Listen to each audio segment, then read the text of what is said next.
La semaine dernière, la Corée du Nord a annoncé qu'elle avait mené à bien un essai d'un drone d'attaque tactique. Cela veut dire que même des pays qui ont des ressources limitées peuvent construire des armes dangereuses pour leurs voisins. Bienvenue à la 80e Assemblée générale des Nations unies.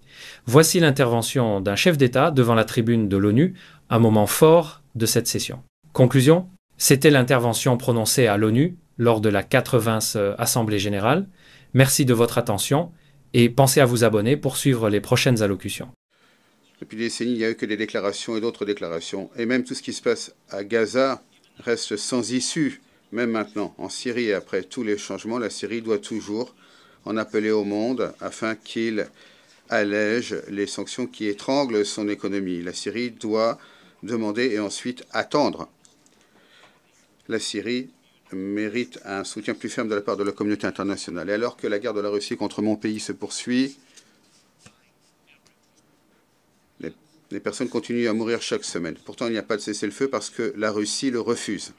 La Russie a enlevé des milliers d'enfants ukrainiens et nous avons réussi à en ramener quelques-uns chez nous et je remercie tous ceux qui nous ont aidés. Mais combien de temps faudra-t-il pour les ramener tous chez eux, tous ceux dont l'enfance disparaît plus vite que le rythme auquel les adultes peuvent aider. Regardez Israël, 2 ans se sont écoulés, mais les otages n'ont toujours pas été libérés. Ils doivent être libérés, mais ça n'a toujours pas eu lieu. Et depuis des années, il n'y a pas eu de véritable réponse à d'autres menaces, que ce soit les armes chimiques ou l'utilisation de la famine comme arme de guerre. L'année dernière, ici à l'Assemblée générale, j'avais averti le monde concernant le risque de catastrophe radiologique, notamment en raison de l'occupation par la Russie de notre centrale nucléaire de Zaporizhia, la plus importante d'Europe, mais rien n'a changé, rien. Et hier, la centrale nucléaire a connu un nouveau blackout et la Russie n'a pas arrêté ses pilonnages, même dans des zones près des centrales nucléaires. Et en raison, parce que les institutions internationales sont trop faibles, cette folie se poursuit. Même le fait d'appartenir à une alliance militaire qui existe depuis longtemps ne signifie pas automatiquement que vous êtes en sécurité. Tout récemment, 19 drones russes tout simples ont violé l'espace aérien polonais. Seuls 4 ont été abattus. Heureusement, ce n'étaient pas des shahids ou pire encore. Autrement, les résultats auraient été horrible. L'Estonie a dû demander la convocation d'une séance du Conseil de sécurité pour la première fois de l'histoire parce que les avions de chasse russes ont délibérément pénétré son espace aérien. Le Moldova se défend à nouveau contre les ingérences de la Russie. Nous aidons le Moldova et la Russie essaye de faire au Moldova ce que l'Iran autrefois a fait au Liban. Elle a riposte internationale, encore une fois, est insuffisante. Nous avons déjà perdu la Géorgie en Europe. Les droits humains et la nature européenne du système de l'État ne sont plus que l'ombre de l'eux-mêmes. La Géorgie dépend maintenant de la Russie. Et pendant des années, le Bélarus est orienté vers la dépendance contre la Russie. La dépendance à la Russie. L'Europe ne peut pas se permettre de perdre également le Moldova. Il est important de se souvenir comment le monde a autrefois ignoré la nécessité d'aider la Géorgie après l'attaque de la Russie, comment on a raté cette opportunité également pour le Bélarus.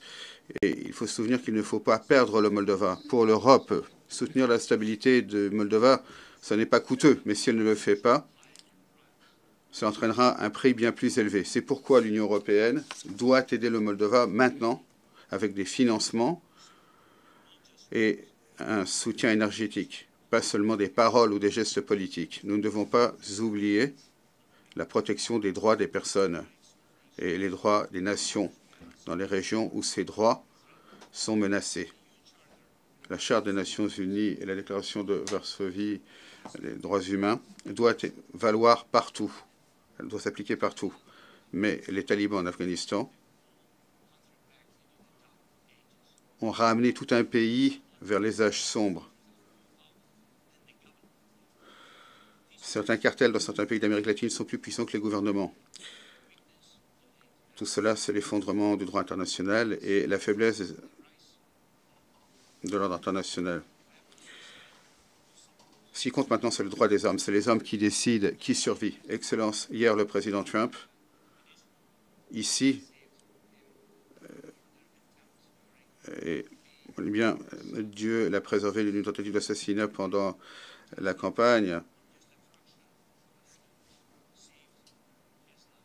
Un tireur a tiré sur lui et quelques millimètres seulement lui ont sauvé la vie. Quelques jours, le président, avec des centaines de milliers d'Américains, ont rendu hommage à la mémoire de Charlie Kirk. Malheureusement, sa vie a été réduite à néant par une balle, réduite au silence par un fusil. Nous pleurons également Irina Zarutska, une citoyenne ukrainienne. Elle a été assassinée au couteau ici aux États-Unis, le pays même où elle cherchait refuge face à la guerre de la Russie. Presque chaque jour, quand nous lisons les informations, nous voyons les gros titres qui nous parlent d'attaques violentes qui ont lieu partout dans le monde. La plupart sont perpétrées avec des armes. On y est déjà habitué, mais les armes évoluent plus rapidement que notre capacité à nous défendre. Maintenant, il y a des dizaines de milliers de personnes qui savent comment tuer des personnes professionnellement en utilisant des drones. Il est plus difficile de mettre un terme à ces attaques que de mettre un terme à toute attaque aux couteaux, aux fusils, aux bombes. C'est ce qu'a fait la Russie. Autrefois, seuls les pays les plus forts pouvaient utiliser des drones parce qu'ils sont chers et complexes. Maintenant, des drones tout simples, même des drones tout simples peuvent voler sur des milliers de kilomètres. La géographie ne compte plus. Tout cela redéfinit la guerre et la géographie. Tout récemment, les aéroports en Europe ont dû fermer à cause des drones. Les autorités ne pouvaient même pas dire de quel type de drone il s'agissait, qui les avait envoyés, d'où ils venaient. La semaine dernière, la Corée du Nord a annoncé qu'elle avait mené à bien un essai d'un drone d'attaque tactique. Cela veut dire que même des pays qui ont des ressources limitées peuvent construire des armes dangereuses pour leurs voisins. L'Ukraine et les pays comme l'Arabie saoudite ne savent trop bien à quel point les attaques de drones iraniens sont dangereuses. Mais que se passe-t-il quand tous les types de drones deviennent disponibles, même pour des petits groupes terroristes ou des cartels? Le monde avance trop lentement pour se protéger et les armes progressent rapidement. Certains travaillent déjà sur des drones qui peuvent abattre d'autres drones. Et ce n'est qu'une question de temps.